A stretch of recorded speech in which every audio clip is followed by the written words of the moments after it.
start with introductions. So for those who don't know me, I'm Jan Bernstein Chargan. I'm with Gotham College and I'm a volunteer who facilitates the task force. Corporal Bobby Griffith, I'm the liaison for the police department. Fill in when Sergeant Tony or Sergeant Dollar can't be here. Oh, okay. I'm Catherine Keller, just interested in what I can do and getting information, and this is information gathering for me. Wonderful. Yeah, I'm Yvonne Dumanel and what she said. Okay. And how did you find out about this? Well, To you the do. Compassion Center. Okay. You do, yeah. Sweet. May I ask, are you guys Gilroy community members? Do you guys live in Gilroy? Oh, yeah. Yeah. Big help, big help. Uh, Sure. My name's Wes White. I'm from Salinas. I'm a homeless advocate, so all-around community enthusiast. Dred McCall, I'm his cameraman, I'm enthused too about the homeless and all that, people of color.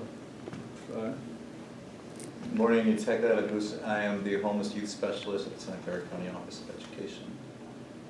So I do a lot of work with confidential families in Encampment County. My name is Wendy. I do Veterans Outreach for Home First. I'm Ed Howard. I'm SSVF Veterans Outreach for Home First as well. Rosemary Carranza, case manager at St. Joseph's Family Center. With Palacios, with St. Joseph as well, housing specialist, trying to house those that are homeless. Janessa with the Gilroy Compassion Center and the Focus Safe Park in Morgantown. All right. We are supposed to, I guess we haven't seen Amy Hayes yet. I'm hoping she comes, but Amy Hayes is supposed to come from the county to talk about the mobile crisis service. So hoping she does come. But we can go over to creeks and encampment issues for now. I know we had there were a couple of red tag sweeps last month. And then I know there was a non-red tag, just cleanup that the Water District did a couple days ago, at least, in time the social services thing. And that's from the folks who were there. They said actually that went really well. Nobody had to move, nobody lost their stuff, and the Water District employees gave them nice large bags to do cleanup in. And for their part, they said they want to be able to get, be able to pull trash out and try to get into a routine of cleaning if they can, so. Yeah, so if they do get it into a regular routine, we've actually called extra dump services over at the center. Like, just when we see that it's full, because we get it 3 days a week, but when we see that it's full already after one day, the college's been really great about just sending out another service to do it. So if it's extra full and we still have a whole nother day before our regular pickup, we've been scheduling more. I think we've already scheduled like 4 extra pickups. So if it becomes a regular thing, we may just regularly schedule every day, if it's really gonna get that full, but that we've noticed it increasing that for sure. So that's, that's just one area, and there are a couple. Through the college, and this is kind of the farthest north of, it's not in Gilroy, but I've become aware of kind of a big car RV encampment area on Bailey Avenue, between Santa Teresa and Monterey, and wondering if there's any way to get, county outreach out there. To see what's going on with all of those vehicles. Hi. Are there any other areas that have been of note of interest? The neighbors are starting to complain a lot on the waterway, the creek side behind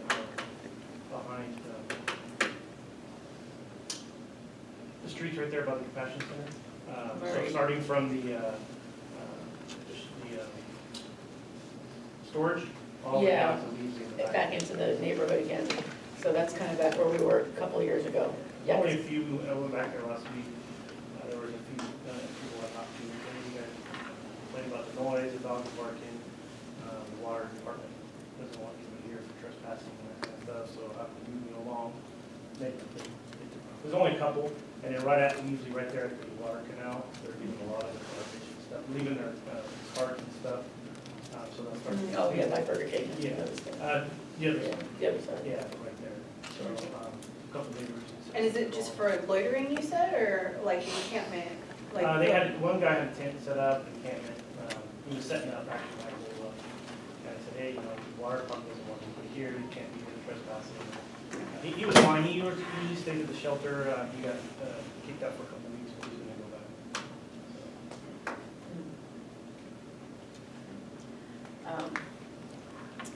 Other than that, it's just the waterway behind on the freeway side and all the way to St. There are people there, yeah, People there. yeah, but, I mean, they go through someplace. Yeah. Do we need a, you know, I guess the question is, you know, in terms of intervention, do we try to get garbage pickup or? I really like the idea on how the water department brought garbage bags out. Yeah. Help mitigate that. The dumpsters, I think, is a great idea. Yeah. I think that helps out. You know, most of the people want to clean up their space. Mhm. And that, I think that alone will deter the calls for service and, you know, the complaints. Mhm. I think that would be awesome.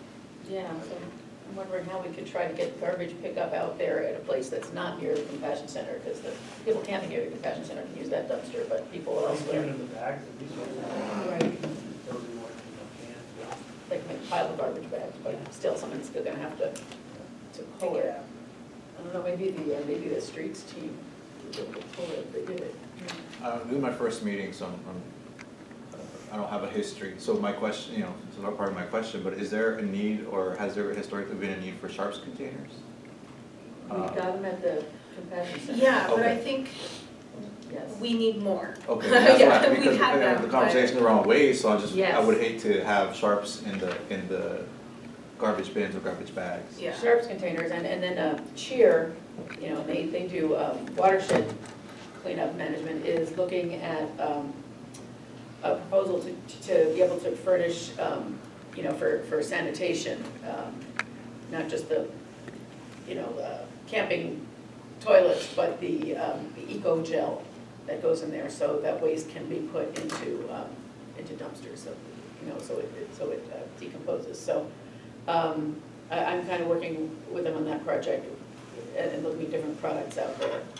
And want to try to get a pilot together to have people test different processes and track it and try to, you know, give them gift cards or whatever to maintain the tracking, because this is kind of personal information. And see what product might work best, because that's the other big complaint is, you know, human waste out there. I can get you guys some wall-mounted sharps containers, but you need Yeah. to have a protocol in place for, That's once been the you have issue them that we inside, have. you have to have a written protocol on how to, you know. Because we've had the little small ones, which those are easier to kind of take and just dispense, you kind of get rid of the whole thing, but then they're also easier to kind of get back in. Yeah. And so if we could talk about maybe more of a wall-mounted thing, that might be. We could provide you with that, but then once that's in place, that opens up the written protocol Right. that you have to have, and I can help you with that. Okay, yeah, definitely. I'll email you.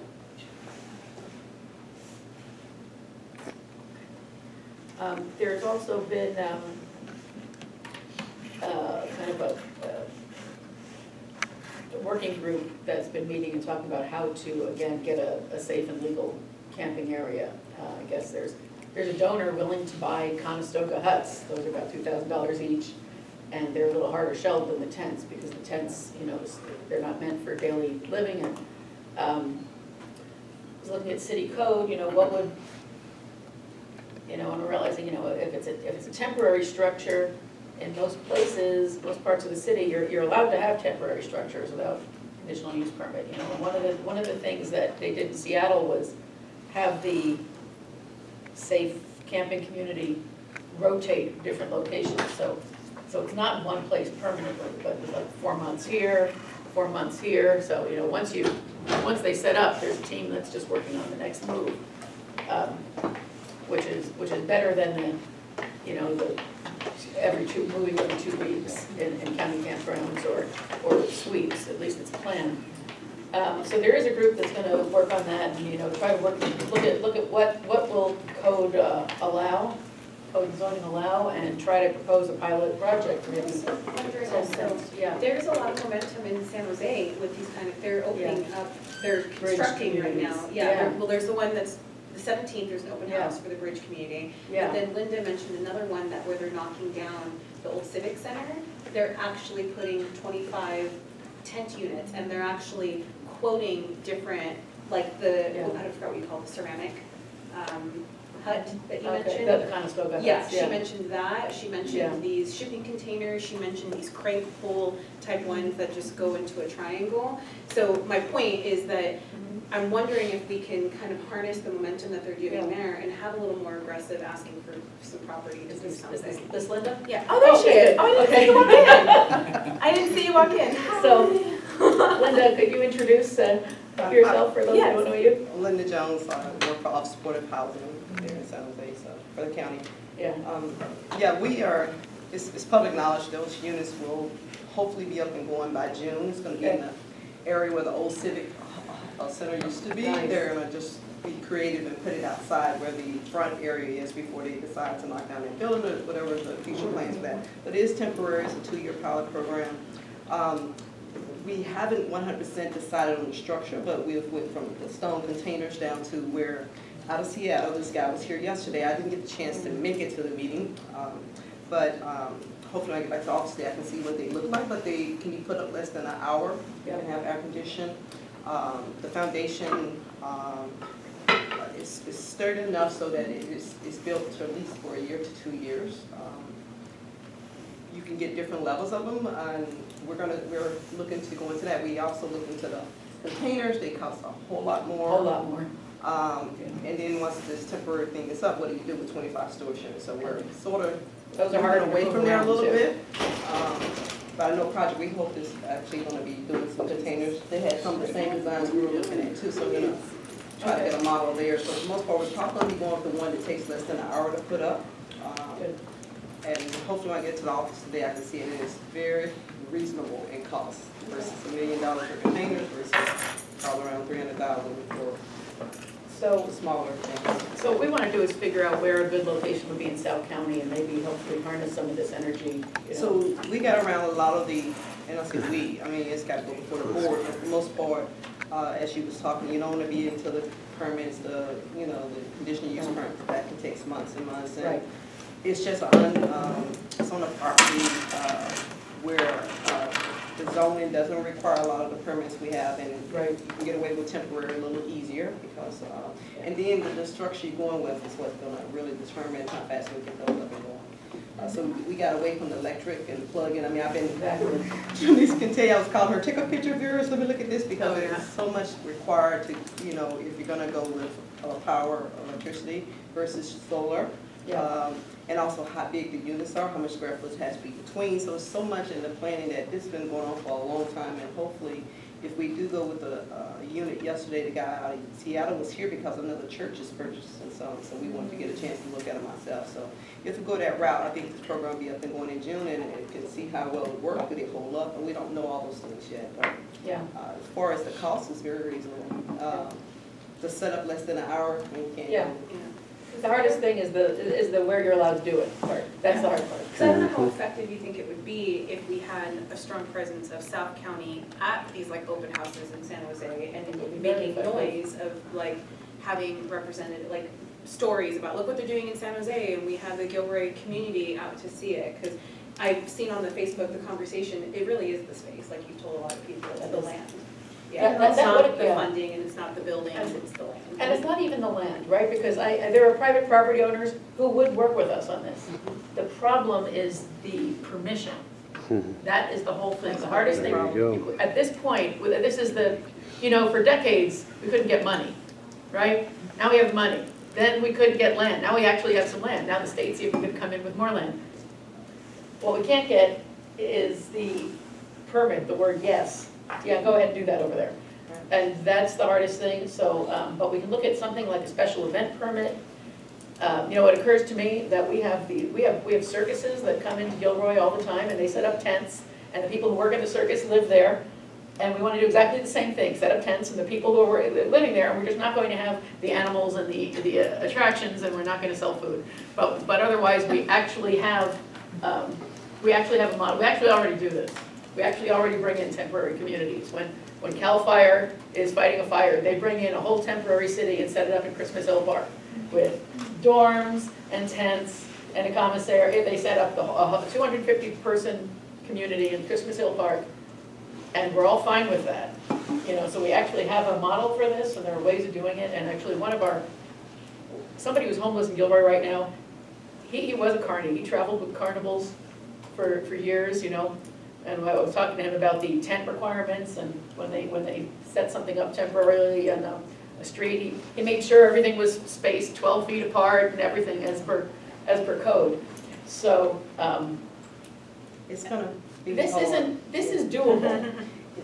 Yeah, there were several neighborhood meetings, a lot of opposition against Yeah. this, and it still hadn't got the final approval from the board. The thing that helped move this along, it was a board referral, so that helps out. It's a property that's gonna be torn down, wouldn't be used.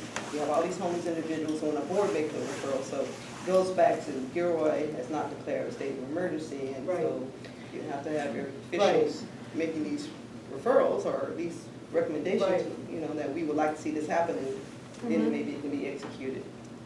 Okay, so that's where we, you know, that's kind of where we have to Can I ask a go question? next. Yeah. So this is the Gilroy City making sure that this happens, not Santa Clara County? Basically, the city of, if we want to do something within Gilroy city limits, the city of Gilroy has to approve it. What about unincorporated? Unincorporated, then it's county. Okay. So that's, But the hesitancy is with the city so far? they would have to do something under the HEAP Well, funding. you want to be able to get federal funds, you want to be able to get the big money, and you got to declare that you have a problem here. And that's gonna, a lot of cities have So declared there's- there's an emergency, and then you're more open to funding, you can get a lot of funding that's unrestricted, you can play around and do a lot of things that you probably wouldn't do with normal funding.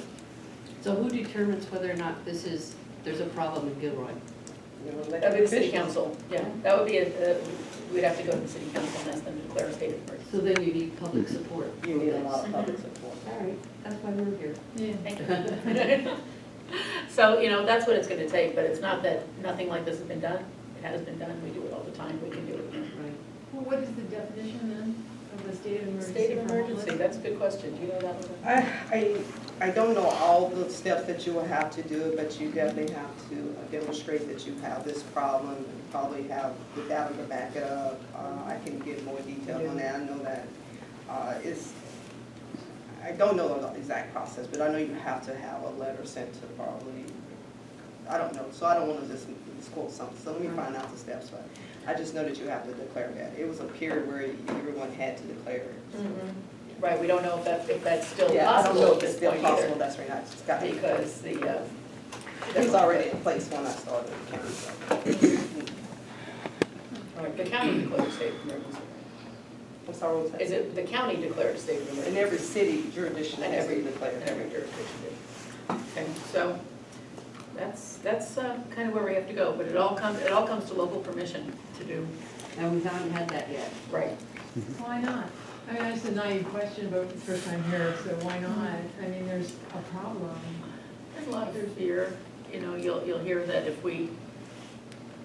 there is a belief that people who are homeless in other areas are coming to Gilroy because we have more services. Only people in Gilroy believe that, people in other cities, That's not true. that's completely not true. We have no year-round shelter, we have a lot less, we don't have even daily nighttime meals, we don't even have daily hot meals. So this is not a place people are traveling to because of great services. Sometimes people who've come here might have been referred by people, you know, who believe that, but it's not true. No, I've heard it many times. Right, you Oh, heard they're that many coming in times. everywhere. Right. We both just served meal down at the Armory on Monday, which our Yeah. church has been historically doing for a long time. Evidently, there's a shift now that the food is gonna be brought in, and so there's still, our church is confused. But we were there, looking at the people eyeball to eyeball that came through to get their meal, and we thought, you know, my God, thank goodness we have this here, at least a place to sleep until 6 a.m. Yeah. For some unknown reason, they have to leave at 6 a.m. But at least that's a small, to me, that's the tip of the iceberg of the problem. Right, because not everybody There's can way go. more people out and about that weren't getting that hot meal. Right. And I think a large part that attributes to that misconception about coming from other cities to Gilroy is there are a lot of people coming from other cities, but they're not homeless. You have a lot of Right. San Joseans moving to Gilroy, and they're outbuying the people who already live in Gilroy. So now you have 20-year-long Gilroyans who are now becoming homeless. So Right. it is an influx of coming from other cities, but it's not homeless people coming from other cities. The gentrification is happening around here, and that's what we, as part of our outreach for the Armory, we developed this survey that's asking people how long have we been in Gilroy. And when you look at those numbers, it's more than 10 years, it's more than 15 years. That Okay. they've been here their entire lives, but now they're Right. homeless here. Right? Yeah. We are averaging, the county tracking 300 homeless individuals a month falling into homelessness. Very first time falling into homelessness. Right, and I think the statistic we heard for Destination Home is for every person we get housed, 3 more become homeless. Because of the Wherever. rise in rents. Yeah, Yeah, okay. so it's not that we're not getting people off the street either, it's just that the pipeline into homelessness is a lot faster, going a lot faster, you know, and they've been here for a long time. You know, well, one of the guys who was part of the working with the water district, you know, one of the guys camping, went to high school with the water district supervisor, you know, they both went to Gilroy High together, that's why they were able to have a good conversation and agree to, you know, leave high school behind and, you know, guess they had a conflict in high school, but they decided to work together on this. Yeah, a lot of people here, you know, I knew a woman who, she was in her 70s, a couple of years ago, she was out on the street, sleeping in a doorway downtown. We talked to her, she said she had been renting the same studio apartment in Gilroy for 15 years until the rent went up to the point where she just piled everything into her wheelchair and walked out. And, you know, that's what we see happening. The people who are living on Social Security income, they have an income of under $1,000 a month. So they are structurally just priced out of the market. Yeah. So I have a question for you, Linda. So I know we were talking about maybe trying to make a movement or a campaign to try to get, look what San Jose is doing, why can't we do something in South County? But maybe even taking a step back and going to a little bit simpler than that. What would need to happen, like, could we start a campaign? Like, what could we do to start asking the city to consider declaring a state of emergency? Like, could that be a movement? Could that be a campaign? Does that seem more realistic than asking for permission? Like, once we get the funding, you know, maybe then it will be easier, but we're not getting any funding because we refuse to admit that we're in a state of crisis. I mean, typically you write your proposal and say what you want to do, and you got to present it to your officials. You know, that's the start.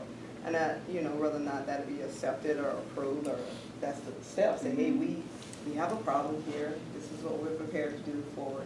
We're asking for funding for this, or we have funding for this, or whatever the process. But it is, it boils down to your officials saying, yes, this is a good idea. Let's make it work. And maybe they might even fund the program you want to have. But you know, maybe kicks in a lot of fear. I think we have started this process last year of just trying to educate the community on that there's a problem here. Look at the point in time count. This is how many homeless we have here. This is how many has grown from the year before. I mean, we as a county, we're struggling trying to keep up. As you state, we got 300 people falling into homeless every month. We are housing 150. You think we should celebrate that? We're housing 150 a month. But if we just keep going, we're going to be at 30,000 before you know it if we don't do anything different than what we're doing. So getting creative, just like you said, we have never thought I would see the county doing temporary housing by a civic center, by the reentry center. I mean, it's a little strict with property here, but we're saying it's better than nothing. So we got to keep that and with that, just strip of property that the county owned. We have had several neighborhood meetings, opposition, no, we don't want this. I mean, so it's one thing to come with this bright idea, but you got to get people to vote it in. Right. That's where you get roadblocks at. So it's a lot. It's just not just stating, but there's things that you look and see if there's already existing, as you're saying, Jenny, so we're trying this and we have to prove that it works so you can present to your officials that, hey, this is what we would like to bring here. This is how many people it can house, a possibility of ending this loitering by the waterways and stuff. So you got to come up with an idea and write it up and take it to the officials and say this is what we're prepared to do. And you're right, when heat funding come back out the second round, that could be a way of funding anything. This is the time to do it. This is the time to do I'm it. almost wondering if we pick our battles and instead of battling for a location, just battle for the general, like, acknowledgement. Like, they're not even acknowledging the emergency. How can we ask them to acknowledge a solution? So numbers speak loud. Just speak of what you have here. Show what has worked in other areas for us. You know, the biggest thing is we gotta get you a lot more vouchers. Vouchers gotta come. Without the vouchers, the income is not gonna match what it's gonna cost to live here. That's right. It doesn't look like there's any actual, since you mentioned this, I've been trying to find some information on this. So it says here that California's constitution allows the governor to declare a state of emergency for any reason. He typically does so for natural disasters. So on July 6th, he declared a state of emergency for San Bernardino for the earthquake that injured nobody, that killed no one. So it's at his discretion. And there are no enumerators. You don't have to reach a particular number or anything or statistic. It's just basically appealing to his discretion. So would we know if Santa Clara County, town by town in Santa Clara County, who has already declared a state of emergency? A lot of them have, I don't know all. Salinas Yeah, did too, and I think we can get those declarations, Yeah. you know, because they're all Because public. the public does not know this, you know. Right. I know a lot of people don't read the dispatch, I actually do, but, you know, things like this should be publicized, that's why we're here. Right. We just found out this meeting was happening and go, well, at least we might find some information, because the information's not out there for the general public. And that's why Yeah. those, you know, lies about, oh, people are coming in from other areas, that's how they get started, just word of mouth. Right. But we should clarify why we have so many. Yeah, it's probably time to take it back to, I know I've spoken to council about it, so. But it needs to be in the paper Yeah, or people would have to read that. online, People have to or, read you know, that. neighborhood Yeah. watch, anything, Yeah. you know. That's right, no, it needs more voices. It definitely needs more voices. Right. I'm only one voice. So. Right. Yeah. Well, people in churches, because I'm from the First Methodist Church here, and that's why we had, every Monday we serve at the Armory. There's people there that care, they just don't know what's going on. I mean, they talk about this all the time. They know there's people in need, and they have no idea what's going on. I had no idea that we didn't declare it a state of emergency. It seems so obvious. Well, that's a good, But also, you know, other providers or other, you know, interested party come up with designs. We're seeing more and more faith-based jump in and say, hey, I'm gonna use my parking lot to house. I got a church now that a group from Seattle was here. They're potentially exploring bringing tents in their parking lot. So it's just being creative, presenting an idea to your officials and saying this is what we want. And whether or not the funding comes, there's other means of getting funding from the county and, you know, having a great grant writer on staff to write a proposal. You know, Jenny, you guys come up with a plan and just present it, you know. You have a right to present to your, whatever that plan is, and also watch county proposal when they come out as well and write for those. And I try to keep you guys abreast as much as I can when I know something's coming out, but you do have to just go for the funding and just show that it's gonna work. It's not gonna be a huge impact. Having nothing here is not gonna help. Right. No. The homeless are still gonna be here. Right. We know we need to show that we need more family units after the cold weather program shuts down. We need more family units. I mean, that's another angle to go at too. Single adults is harder to sell, but we have a lot of homeless families sitting in their cars. And it's the kids, I mean, are they getting to school? Is there any support for them? Hey, Stuart McKinney is everywhere, and then one of our, I gotta say that, if you got a child and you need that support, the school system has everything in place for that, for homeless. So that wouldn't be the biggest fight, but just the families themselves, basic needs being met, you know, sleeping in cars. And faith-based, they don't have to follow the same permits and stuff as a regular provider or business do. They can get things up and going fairly quick.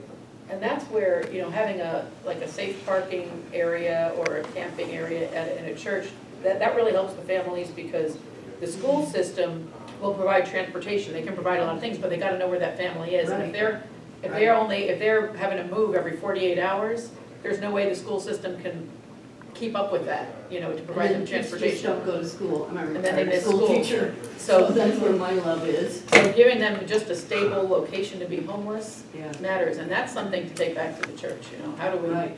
do it? But Morgan Hill Bible Church has eight Yeah, Eight so that's how we vehicles. got around it, is that we Yeah. can, they have, I don't know exactly what the term was called, but essentially they're allowed to sanctuary people. So we can. Well, I know there are some in Monterey. Yeah. Like the Methodist Church in Monterey does house people.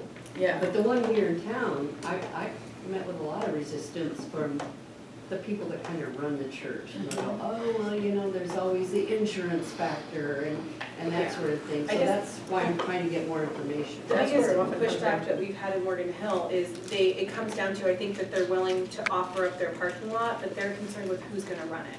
Who's gonna keep it from, for lack of a better expression, get out of control type of Right, thing, you right. know? Kind of keep it on track, keep it clean, keep it from overgrowing more than 8 people, you know, not people to start bringing in other, you know, so. Which is legitimate Yes, it's all concern. legitimate. I understand that. yeah. So it has to be done with some planning, with some structure, but it can be done, and I But think I that's the think message. that people in the church would be willing to go to a council meeting and say, this is an emergency in this town. You know, just bodies Right. going and saying, let's declare this an emergency. If that's all, if it's just that we need to do. Let me find out the facts. I didn't say it was just that. There was a window, and it was just before I started working with the county that everyone was declaring Let's that. see if it's still I possible. just gotta make sure it's There'll still be possible. another window opening with the second round. Yeah, so let me just make sure that is the case. I don't Okay. know. I have a question. Why is the armory only open 6 months? That's It's legislation that's been in place for years where during the winter months, the governor allows all armories everywhere to be utilized for the cold weather months. So that is, the state allows to use it for, you know, starting October the 15th to April the 15th. I was talking to the gentleman when we were serving on Monday night, and he said that San Jose and Sunnyvale armories are open year-round. They're not armories. It's not even an anymore. armory. Can't believe anybody- Yeah, they're not armories, Personal- they're not in private armory shelters. buildings, they're cold weather, they're shelters. Okay. Okay, It's so just a shelter He now. was with Home First. He worked for. Yeah, Wrong information. And I will say this, we have inquired about the armory there in San Jose. It hadn't been used in years, 30 years, I guess. So it hasn't been used, so we're Wow. inquiring about that. They are in the process of renovating that building, and we're gonna exercise our rights to be able to use it during the cold weather months. Hopefully, maybe next year or the year after. I don't have any factual how soon they will allow us to have that building, but once they finish the renovation, we're gonna look into using that one as well. So at the end of cold weather, you're out. Yes. You have to camp. right. Yeah, so I think that's kind of the biggest thing that I think Jan's been saying for a long time, is that there's no other building that we're allowed to use. This armory kind of is lucky that we happen to have an armory in Gilroy, because that's every armory, right, across the state that is allowed to use that. So City of Gilroy can't really tell us no, because they're trumped almost by the state. Whereas they can say, well, we're not gonna do more than that. Once it's done, once that window of time that you're allowed to use it, they haven't given us permission for any other building or for us to look for a private building, or Jan will probably know, she's been fighting this a lot longer, of how we can find a year-round shelter. So, still, yeah, still looking, you know, it's still needed, because, April 16th, there'll be no place to refer people at night. And it might be a time where we all really need to get together. That building does not have an active troop, and it is gonna be coming on the market for sale. And the county is definitely interested, but the city of Gilroy has to give us permission to purchase that building so that we could run it year-round. Then the second battle will start in, can we have a year-round shelter here? But first, let's see, can we get the property? So there's a lot of things that's gonna be up and coming, and we definitely gonna need some voices and support around the table, so. We're keeping an eye on it, trying to see when it will be available for the public. It has to go through all these different processes before they can even open it up to the public.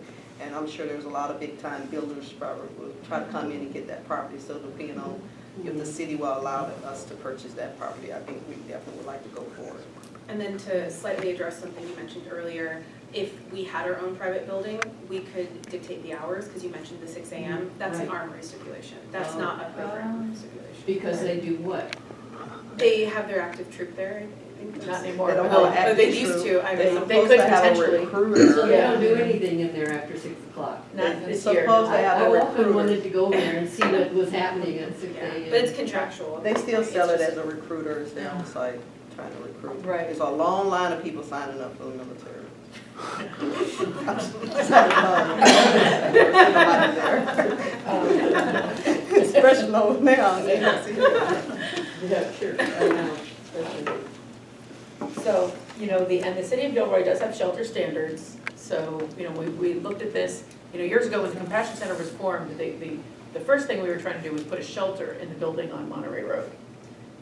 And that's why it was formed. And so, yeah, we looked at, the city of Gilroy has shelter standards, has shelter zoning.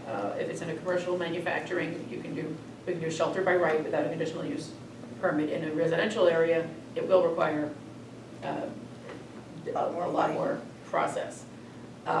So the zoning is first. Second is the shelter standards. And the city of Gilroy actually does want 24-hour operation if there's a shelter.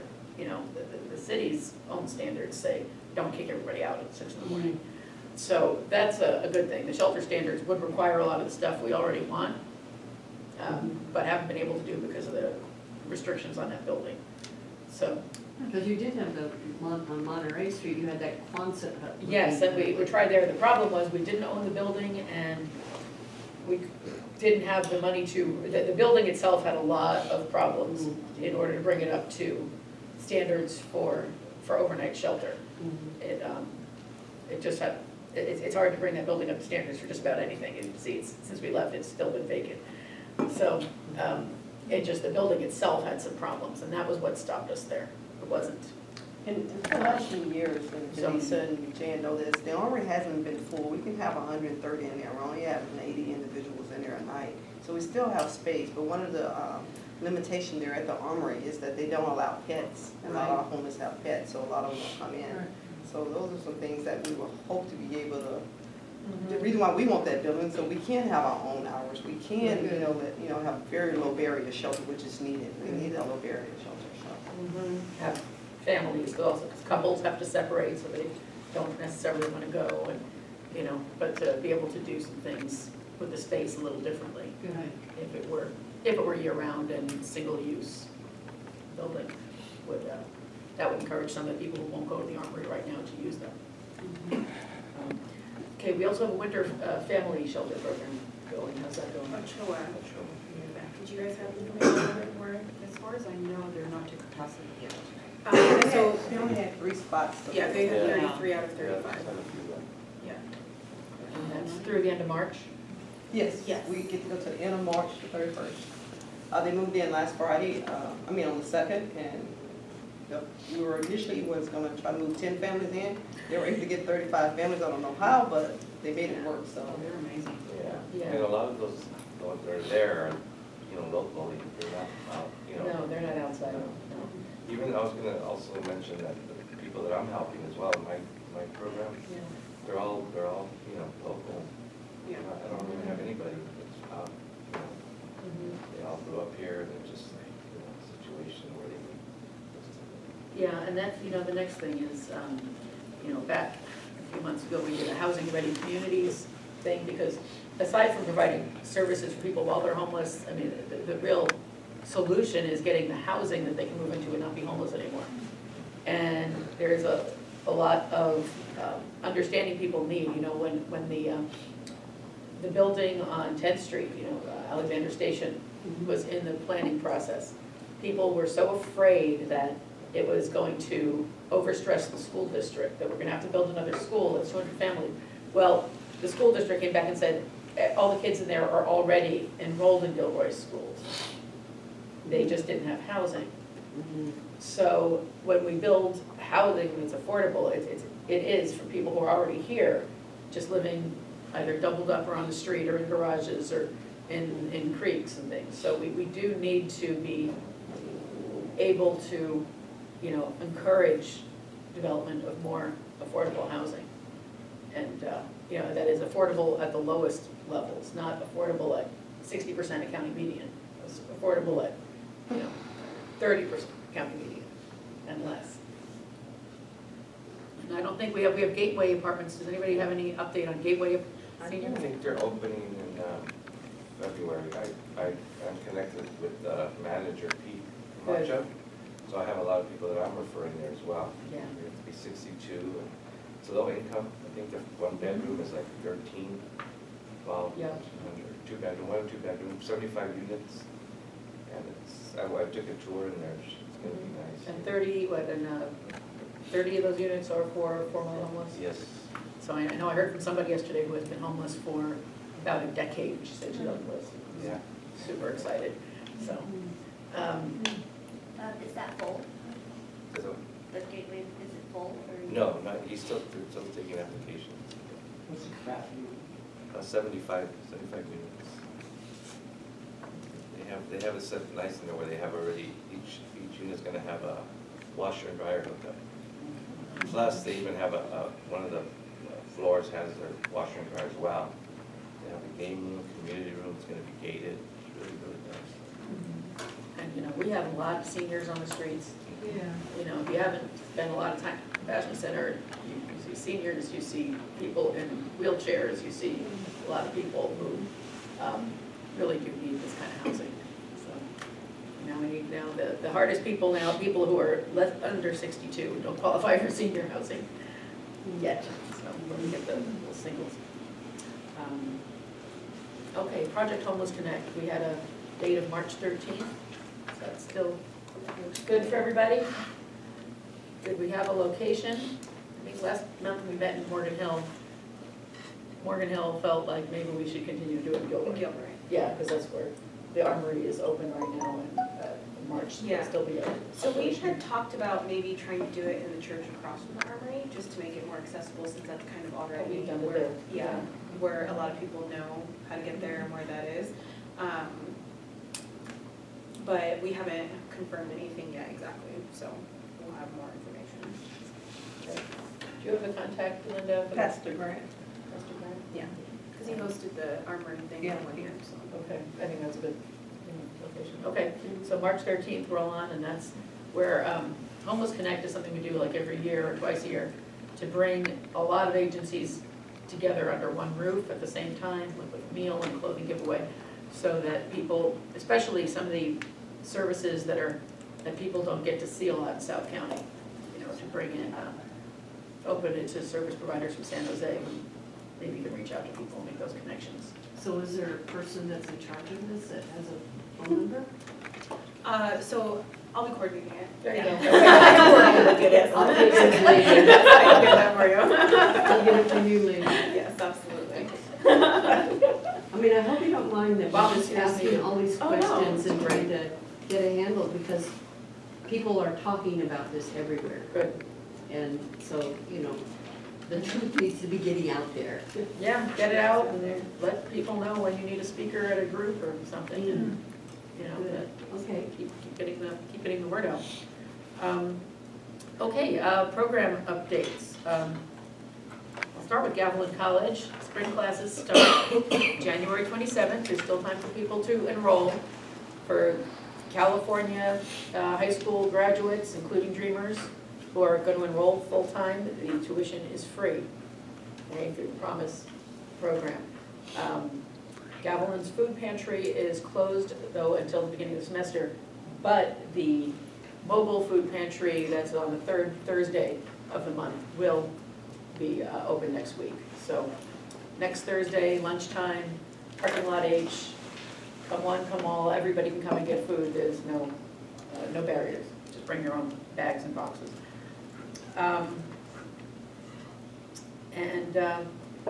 Gavilan's also got free classes for English as a second language, citizenship, and GED prep. So, Okay, I'm Roberta with Gardner Health Services, and we run the program for healthcare for the homeless. We have a mobile medical unit that comes out every week, every Monday to Gilroy.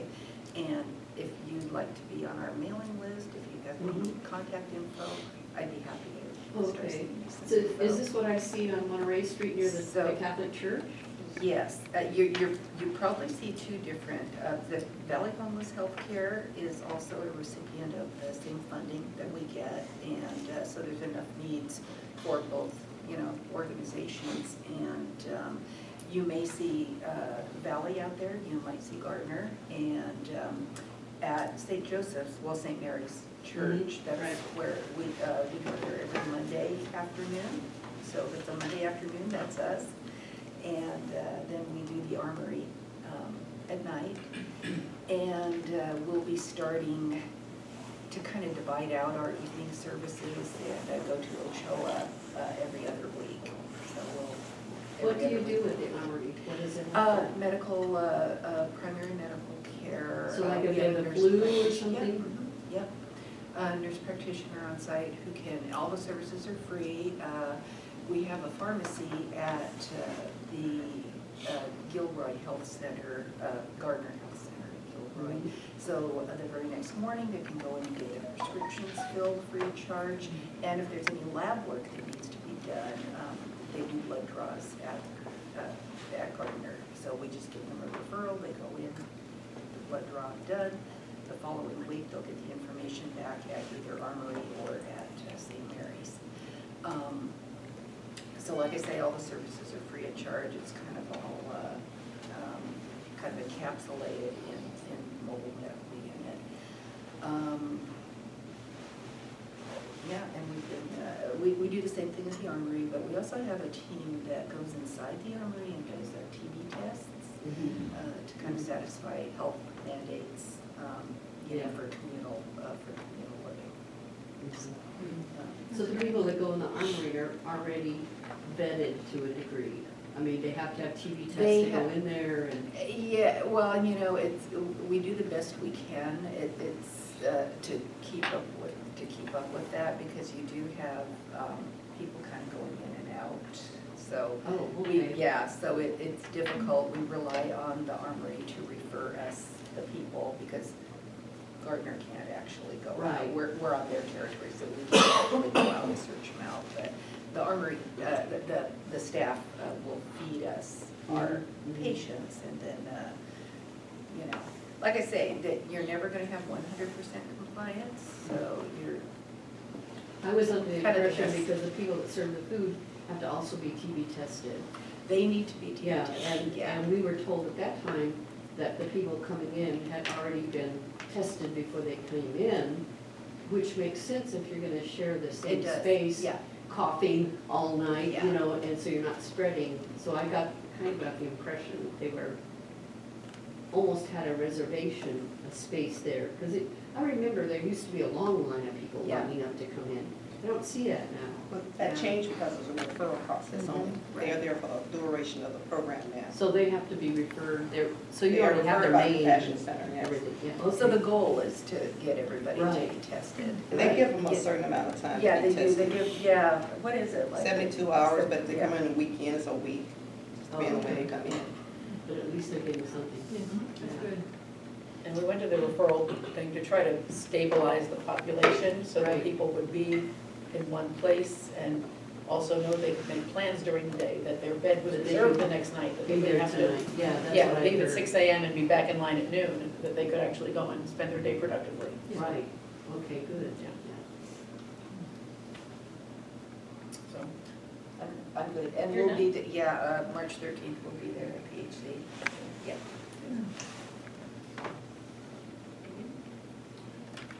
For those that don't know me, my name is Tony, here at the police department. Sorry I'm late. I don't have any program update, but the reason I was late because I just came from the deceased homeless male. So just as you come across people, please try to encourage them to take advantage of the shelter, especially since the last few weeks has been extra cold tonight. So those nights that are really, really bad, just try to encourage them to at least, if you don't want to stay there full time, at least in those really, really cold times, take advantage of the shelter, because we get a couple of you per year, usually homeless deaths around this time. Just try to encourage them to take advantage of the shelter. Do you feel it was weather related, this person at the time? But they definitely was on the street homeless? He definitely was on the street homeless, a regular.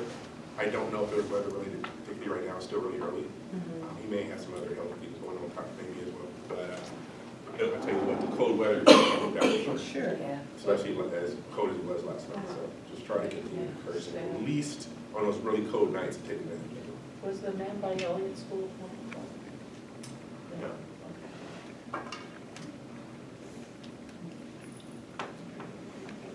Sad news.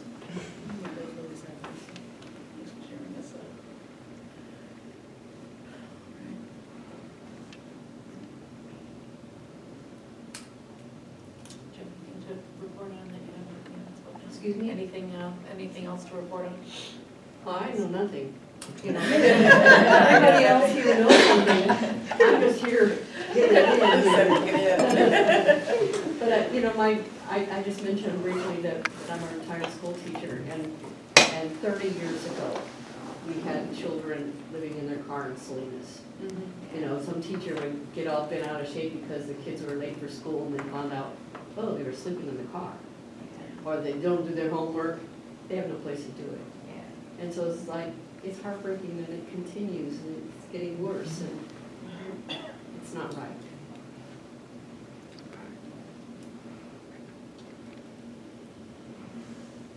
Hi, this is my first time here. My name is Emmett Marsh. I work for a new initiative in the county with focus on access to care for mental health for LGBTQ members of our community. So I was just coming to get some more information about South County just because there are so many disparities within the South County. We have a new location open on at the Learning Partnership Building through the county in San Jose on East Santa Clara Street. We're going to be starting doing drop-in hours soon. So if you all have any LGBTQ plus clients that need more connection to care, we're just trying to become a general resource for mental health, especially with that community. Mental health really goes over into physical health as well. So we have all VISPADAP training, we have all that done, and we're working with New Haven Inn and other community groups like that.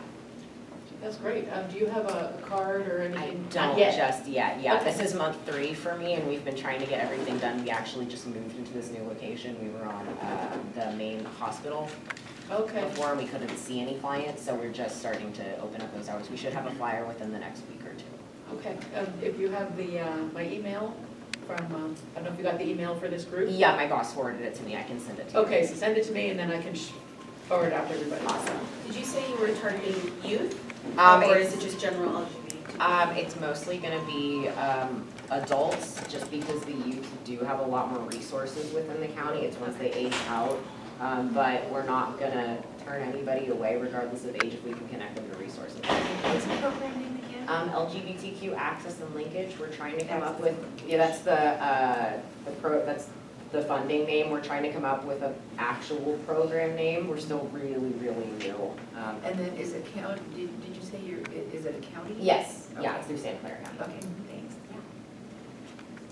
Hi, my name is Cindy Camilleri. I work for Gilroy Unified School District, and I work with all specialized programs. So I work with McKinney-Vento, foster youth, migrant programs, and this is my first time here. I just wanted to check it out and see how I can be resourceful to everybody. We were wondering, and I don't know if you know this offhand, do you know how many students GOSD has in McKinney-Vento this year? As of right now, we have about 210, I would say, about 210. So just for you, McKinney-Vento is the funding stream. It's a federal funding stream that many homeless programs are funded through. It started up in 1987, so 88 was when it was first funded. And then they opened up to include schools. So it was primarily health care and housing through HUD. So then the schools came in just a little bit later, and that's where, so all the schools now are supposed to have McKinney-Vento funding, staff people to address it. Good morning, everybody. Patty Pena with the Department of Family and Children's Services. Good morning, Iteka, and also McKinney-Vento countywide with the Santa Clara County Office of Education. Just one announcement, we still have space for families in Mountain View. I know it's a little far north to go, but if you have a family, we do prioritize North County, but since we still have vacancy and space, single women or families are welcome to go to the Mountain View shelter. Do you have a phone number for, like, vetting people for? Yeah, I mean, it's a referral base too, but Jody Harmon is the manager. And let me see if I have it in this phone. This is not the work phone. Yes, 408-307-7440. Okay, thanks. I'm sorry, after which? It's the Mountain View shelter. They allow up to 50 individuals there. I think the last count I seen was around 29 to 30, so we still have space for families too, if they're willing to go there. I like to put it all out there. It's in a church sanctuary, but they make it work, small. They get a lot of supportive services there. I think it would be a good place for family to go. They won't turn away a male in the family, but you know, ideally they're trying to go to, you know, just all females and, you know, but they will accept a male or work with them to get them in the Sunnyvale shelter. Because some of the women, it's a very small quarters, it's an old church, but that's being very creative, I just want to say. Church decides to let us sleep 50 individuals in the church every night. Unbelievable. In Mountain View, in the center part of Mountain View. And they make that commitment all winter, or? To March. To March, Wow. During the cold weather months. This is the third year. It was supposed to be a 2-year pilot, showing success. So, and it was a whole city pulling together. The bank across the street allows us to use their parking after hours. You know, Mountain View parking is ridiculous, and they have some of the strictest parking and fire department guidelines, but we were able to get in there and make it work. So just want to say, if there's some families that don't mind going that way, they can get a lot of support there because it's such a small little area, and it's the community has just been so welcome to the program. I mean, it's so many community members coming there every night to make sure the families have everything, or the single women have everything they need. I've got a family out there, but the son is 14. Okay. Cut up. Yeah, it's just some of the women have a little fear sometimes, and we know that they tend to want to make sure it's safe. Because it's small quarters, it's right in the church, you know. So. But you don't have a male cut off like some of the shelters do, right? Awesome. Thanks. And they have stopped that too. Most of the shelters, they stopped the age thing. We don't control San Jose Family Shelter, but they have made a lot of changes. They're coming along short. Trying to get them to be as low barrier, but it's a little bit more work because we don't give them any funding. They don't accept any county funding. Trying to get them to play nice with us. Are we at home first? We continuing countywide outreach program for you guys. We have made our numbers for the last year's grant, so we renewed. And we're also looking forward to working with the census. There's some employment opportunities for some of our clients that we probably passed the background check. So we're actively being involved in that. Any vets, this is the guy you want to sell them to. If you got a veteran, he and his crew take care of veterans. He's a vet too, by the way. Sorry, Dad, I put all that out there. One of the guys you never work with. Sorry, actually, I just want to add, I did just get an email last night from someone from VA, well, that was forwarded to me, but there's 10 available openings for the shelter at Life Moves in the village up in San Jose for veteran families, so I can also forward this to you just to show you know when veteran families. Is that any veteran family or female headed? Because Billy used to be a mother headed. Okay. Yeah, it just needs a dependent. The partner with Life Moves, the VA's partner with Life Moves, is not really available. The announcement last night. Is that the Villa House? Yeah. On 11th Street. Oh, Street. Well, that's what it says. The Villas was on 11th Street. Yeah, that's women and families, single women. Oh, they didn't. So do they have a new location called Villa? I oversee that program, I'm like, nobody told me about it. Maybe they got a new floor or something. It's normally it's for women and children, I mean, family. We rented, I was, I'm just wondering if that's the same building. I was there when we renovated an old fraternity house. It's still the, Yeah, well, that was. that is still the same fraternity house. Yeah. 10 families, okay, interesting. For St. Joseph's Family Center for the Gilroy Place program that we have a vacancy. We did receive the referral. I met the individual before Christmas and we're hoping to house her before the new year, but it didn't happen. But you know, the property manager does have a vacancy. We're just waiting for the approval from, because they changed hands. They changed new property management. We're just waiting for the approval from them. And hopefully it'll be by next week. Great. I don't have anything, other than the produce that we're back on schedule, so it's 3 times a month. So this will be this Monday from 8 to 12, right in the parking lot, so And then the other one for this month will be the 20th. 80-12 as well. Yeah, And do you work with the Sobrato no. thing? Oh, okay. Which housing, you Just also a- Gilroy? Yeah, just with, No, he doesn't work, he's a housing specialist there. at with St. Joseph. yeah. Oh, okay, okay. Trying to place some of Placing the, people directly. I had a question from somebody about rapid rehousing, you know, like or homelessness prevention. Do you have that program? If somebody's got an eviction notice or, Are you talking about the financial?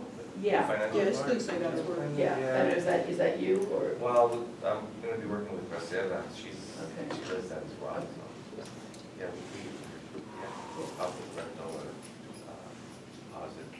Right. Lonnie. Hi, I'm Lonnie from the Gilroy Library, and of course, we are a major spot for folks to come. And we now are open 7 days a week. So Monday through Wednesday, it's 1 to 9. Thursday through Saturday, 10 to 6, and then Sunday, 1 to 5. So a number of people come in and just use our facility. And I do want to tell you, we are going to be, on Monday, we have a new PSO, Protective Services Officer, coming. And because we have such a diverse community that comes in and uses our facility, and we had some issues with at-risk youth that were kind of taking up a lot of our time. And so we've been working with a lot of different community groups, and we had a couple of grants, and we did some pretty interesting things over this last year. And so anyway, the new PSO will be coming. He's really terrific. I think he's going to be great. And he has a counseling background, has gone to school for to become, he was interested in doing police work, but now he is really interested in counseling, and he has worked with church groups so anyway, we think he's a great match for the library, and he also is Spanish speaking, so that should be great. Also, coming up in May, we're going to do, like we did last year, the I guess we call it the Maker Fair. And it's a movement that's run across the country for a few years, several years, where you take things, just ordinary things, and you make other things with them. It involves technology, it involves creativity, recycling. I mean, it's just a great movement. So we are going to be putting a makerspace probably in the next year or so into our library building. But we also have this Maker Fair. Last year we had 3,000 people that attended, and this year we expect it to be even greater. But it's a great opportunity for people to come and try different things, and so the entire community comes. And we were laughing because we had a number of adults come and say, "Oh, the kids get to do everything," and we're going, "Oh no, this is for everybody." This is, and so. It's a great program that I think will involve many, many people from the community. So anyway, we will send out information on that. And stay tuned for lots of different things in the library. We will be doing some more remodeling in the building, and we will be sharing the information about that soon. What's the name of that program, Makerspace? Yeah, the Makerspace. And the event is going to be the Maker Fair, but we do a lot of maker programs also at the library. And what they do is you create different things, but it's a wonderful recycling type program, but you also learn a lot about technology, you learn a lot about repurposing things. I mean, it's. Creative reuse of the whatever. Yeah, but material. it also teaches a lot, so it's great for kids, but it's also great for adults. And a lot of, I think there was we will eventually, once we get the maker space in the building, we'll have like 3D printer, that kinds of stuff. And so we've seen across the country, some of the other libraries in other places that put them in. And there was a guy who went in and he had a neighbor who was missing a hand. And so the guy went into the public library and he created, with using a 3D printer, he created an artificial hand for his neighbor. And it actually worked and everything. It took him a little while. But these are the kinds of things where innovation can occur at a very simple, basic level. And this allows people who may not have the resources to do it, the library will provide that resource. And again, we do provide access to computers, and I know a lot of the homeless have devices, and so they can even get a library card, and then and we also have an e-card where you can just go online to our website, get an e-card, and then you don't even have to come into the library. You can be downloading to your device books, and you can use all these different resources that we have. We are a library without walls now. I mean, we're still here, but there are many ways that we can serve people. So even in the evening, if you've got people at the shelter or wherever, they can be using our library. So anyway. So the only update I have right now is that we have finally put the last signature on a new program that we're trying to start in Morgan Hill, or we are starting in Morgan Hill, that for now, for the pilot of the rest of the season, when inclement weathers are called, we will be opening up an extra 10 indoor beds for single men specifically, because right now that's one of the hardest groups to serve. They're usually cut out of a lot of services. So I'm actually the contact point for referring in for those 10 beds. We're hoping that it will be a year-long thing next year, but we just want to get it going this year.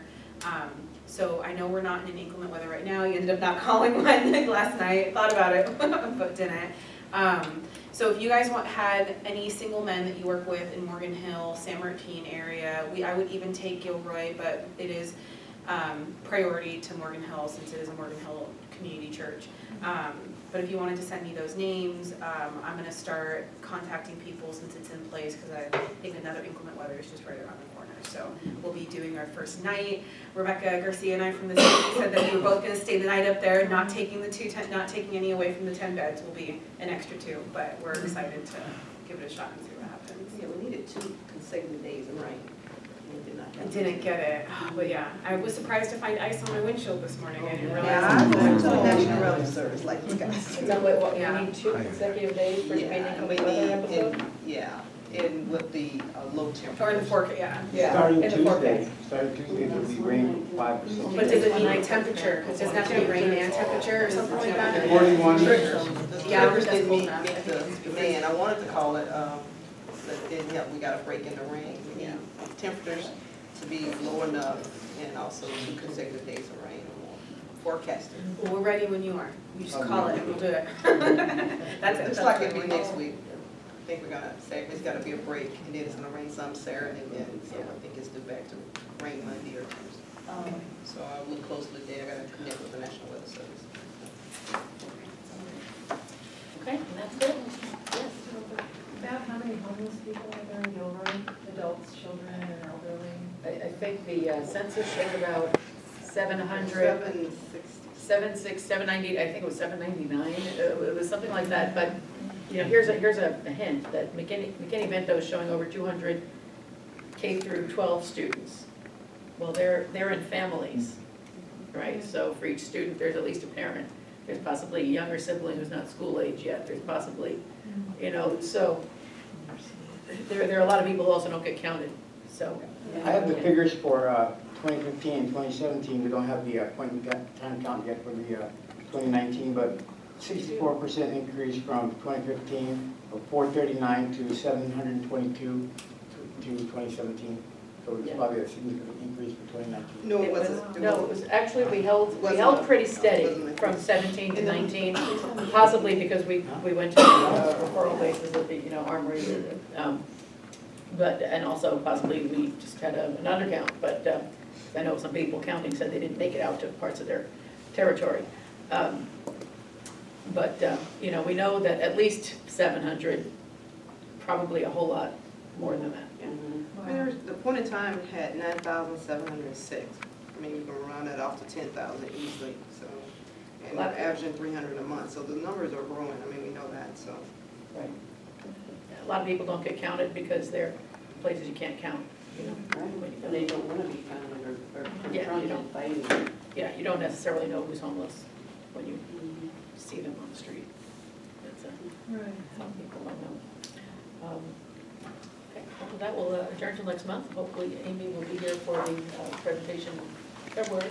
We are going to meet back here in February. Morgan Hill said they can't host in February, so we will be meeting here. It is always the second Friday of the month. Second Friday every month. And in terms of agenda, I think we're going to, I want to just propose that we start the open meeting at 10 o'clock going forward, and that if there are confidential case management issues, those be handled after. So is that, everybody okay with that? So we'll start at 10. Okay. All right. Very good. Thank you, everybody, for your, thank you so much. You asked so many great questions that it made.